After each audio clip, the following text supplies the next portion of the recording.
நாம் முதல் தலைமுறை தந்தையும் தாயும், இரண்டாம் தலைமுறை பாட்டனும் பாட்டியும், மூன்றாம் தலைமுறை பூட்டனும் பூட்டியும், நான்காம் தலைமுறை ஓட்டனும் ஒட்டியும், ஐந்தாம் தலைமுறை செய்யோனும் செய்யோளும், ஆறாம் தலைமுறை பரனும் பறையும், ஏழாம் தலைமுறை பரன் கூட்டல் பறை பரம்பரை. ஒரு தலைமுறை சராசரியாக 60 வருடங்கள் வாழ்கின்றோம் என்றால் 7 தலைமுறைகள் 480 வருடங்கள், 7 தலைமுறைகள் 960 வருடங்கள், கிட்டத்தட்ட 1000 வருடங்கள் எட்டி வருகிறது. தமிழ் மொழி தவிர வேறு எந்த மொழியும் உறவுகளுக்கு இத்தனை பெயர்கள் கொடுத்தது கிடையாது.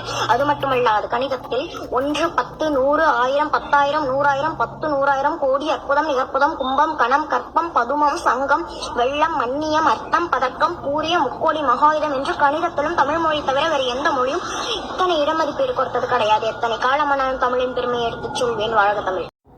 திருத்தமிழ் வாழ்க, வாழ்க திருத்தமிழ். சகோ வணக்கம். அதாவது இந்த தமிழ் மொழியை பார்த்தீங்கன்னா எல்லாருக்குமே அது மேலே ஒரு ஆர்வம் இருக்குது. அதுவும் இப்போ முஸ்லீம் மக்கள் தமிழ்காரங்களில் பார்த்தீங்கன்னா அந்த தமிழ்காரங்களுக்கு அந்த என்னதான் முஸ்லீம் அரபி மொழி கற்றுக்கிட்டா கூட அந்த தமிழ்னாவே அவங்களுக்கு ஒரு நீங்கள் பார்க்கலாம், அவங்களும் விட்டு கொடுக்க மாட்டாங்க தமிழ் மொழியை. என்ன தான் அரபி பின்னாடி போனாலும் அப்படி தமிழ் மொழியில் என்ன தான் இருக்குது. இப்போ நான் ஒரு சாதாரண ஆள் தான் இருந்தாலும் நீ 10வது தான் சொல்லுன்னு சொல்ல சொன்னாலும் எனக்கு என்ன தகுதி இருக்குன்னு சொன்னாலும் அவங்க நிறையா தகுதி காட்டுறாங்க.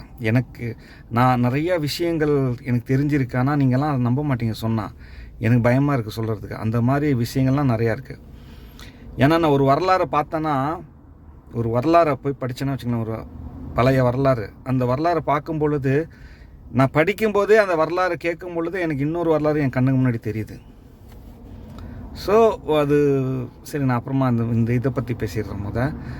அதாவது தமிழ் மொழி மேலே ஏன் இவ்வளோ ஆர்வம்னா, அது தமிழ் இருந்து வந்த மொழி.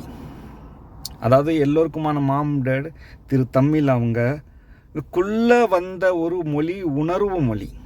அது இறைவனோட பேசிய மொழி.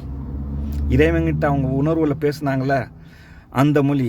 ஏன் அது தமிழ் மொழி என்றால், அது உலகத்துக்கு முதல் மொழின்னு ஒரு அறிவு பிறந்த பிறகு, ஒரு முதல் மொழி வந்த பிறகு அந்த மொழி தமிழ் என்ற பேரில் அது வரல.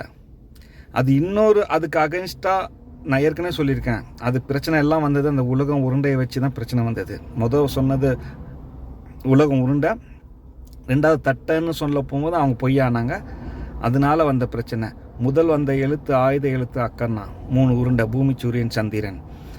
முதல் பேசிய வார்த்தை ஓம். எப்படி அந்த எழுத்தும் அந்த ஓமுக்கு அந்த 3 அந்த அக்கனை தான் வச்சாங்க. ஆனால் இப்போ அதுக்கு விளக்கம் யாருக்கும் தெரியாது. அதோட வரலாறு யாருக்குமே தெரியாது. அதெல்லாம் காட்டுறாங்க. நான் ஏற்கனவே பல தடவை வீடியோவில் சொல்லியிருக்கேன்.